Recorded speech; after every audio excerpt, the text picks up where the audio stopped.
Hello everyone, welcome back in my blog. I hope आप लोग अच्छे होंगे और मैं भी बहुत अच्छी हूँ। सभी को राधे राधे, जय श्री कृष्णा, जय महाकाल।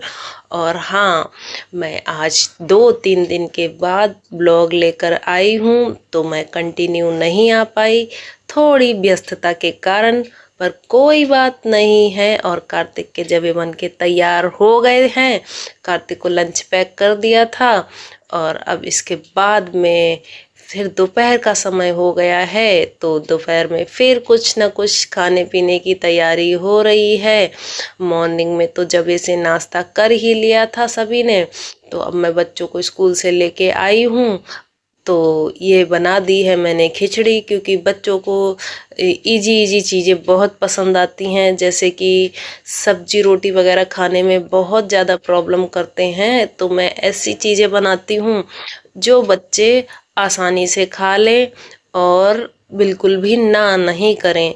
और कार्तिक मन्नत दोनों ही खिचड़ी को बहुत पसंद से खाते हैं, तो बच्चों की पसंद की चीज़ अगर बनती रहे तो बच्चे कुछ भी नहीं कहते, चुपचाप से बस अपना खाना फिनिश कर देते हैं। लेकिन अगर बच्चों की पसंद की चीज़ ना बनी हो तो फिर आपको खिलाने में इतनी मुश्किल होती है कि आप खुद ही 1 घंटे तक आप बोलते रहो, हाथ से भी खिला लो, लेकिन बच्चे नहीं मानते हैं। वो बिल्कुल भी नहीं खाने को खाते हैं। तो मैं तो कोशिश करती हूँ बच्चों के पसंद की ही चीज़ बनाऊं, ताकि बच्चे आराम से खा लें और खाना खाते समय बिल्कुल भी परेशान ना करें। और जब बच्चों की पसंद की चीज़ बन जाती है तो खुद भी कोई टेंशन नहीं रहती है। हम लोगों की तो कोई ऐसी खास चॉइस नहीं रहती है कि यही चीज़ पसंद है तो यही खाएंगे।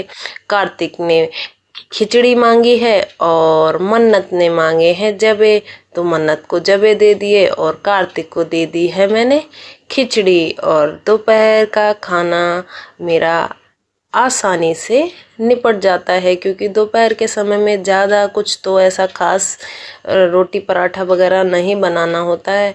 बच्चों की ही डिमांड रहती है हल्की फुल्की चीज़ें खाने की, तो वो बस फटाफट से मैं बना देती हूँ। और अब बच्चे खाना अपना फिनिश कर रहे हैं, तो इतनी देर में मैं जो भी हमारे सिंक में बर्तन पड़े हुए हैं थोड़े से, मैं उनको फटाफट से फिनिश कर दूंगी और किचन की साफ सफाई कर दूंगी। और जब किचन में खड़े हो जाओ आके, तो कंटिन्यू खड़े होने के बाद में तो 2-4 काम अपने फटाफट से निपट ही जाते हैं, फिर इतना बिल्कुल भी सोचना नहीं पड़ता है।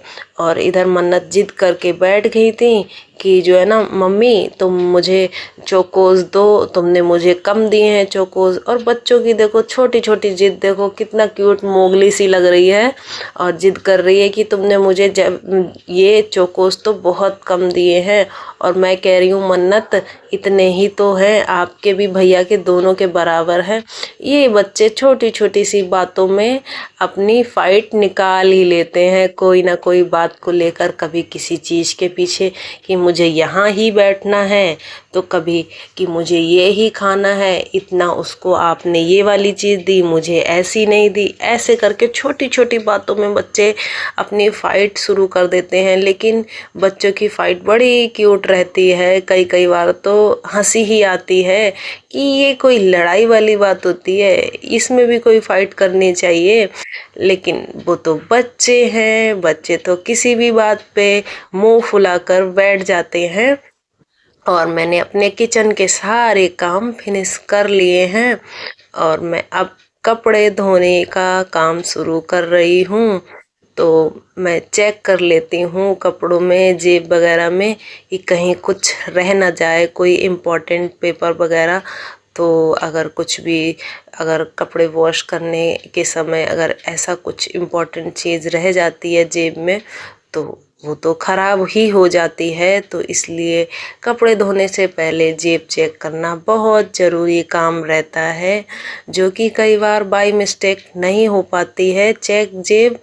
तो फिर वो चीज़ें ख़राब हो जाती हैं और कुछ चीज़ें ख़राब होने के बाद उनको बिल्कुल भी नहीं सही कर सकते हैं। और मेरे कपड़े धुल चुके हैं फाइनली, तो मैं छत पर आ गई हूँ, कपड़ों को फैला दूंगी। थोड़ा थोड़ा सर्दी का समय हो चुका है, तो फिर कपड़े सूखने में थोड़ा ज़्यादा ही समय लग जाता है, क्योंकि छत पर पूरी धूप फुल नहीं आती है, तो थोड़ा ज़्यादा ही समय लगता है कपड़े सूखने में। और मैं रात भर के लिए पूरे टाइम के लिए डाल देती हूँ कपड़ों को, ताकि तसल्ली से कपड़े बिल्कुल एकदम ड्राई हो जाएं। तो आप लोग आगे मेरे ब्लॉग में बने रहिए मेरे साथ।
दिन के काम फिनिश करने के बाद अब रात के समय मैंने बना लिए हैं दाल चावल सलाद अचार।